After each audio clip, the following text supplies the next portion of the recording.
आज जी बाबासाहेबांच्या अंतिम यात्रेची एकमेव अधिकृत आणि संपूर्ण व्हिडिओ फुटेज उपलब्ध आहे ती केवळ आणि केवळ नामदेव वाटकर यांच्यामुळेच आहे. जर त्यांनी तो त्याग केला नसता तर इतिहासाचा तो महत्त्वाचा अध्याय केवळ शब्दांमध्ये आणि काही स्थिर चित्रांमध्ये बंदिस्त राहिला असता. त्या दृश्यांनी त्या क्षणाला जिवंत केलं. या फुटेजचा नेमका परिणाम काय झाला? म्हणजे ही फुटेज नसती तर इतिहासाच्या मांडणीत काय फरक पडला असता? खूप मोठा फरक पडला असता. ही केवळ एक भावनिक नोंद नाहीये.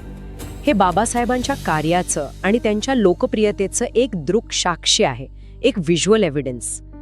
त्या गर्दीचं विशाल रूप, लोकांच्या चेहऱ्यावरचे भाव, ती अथांग श्रद्धा, हे सगळं शब्दांतून व्यक्त करणं शक्य नाहीये.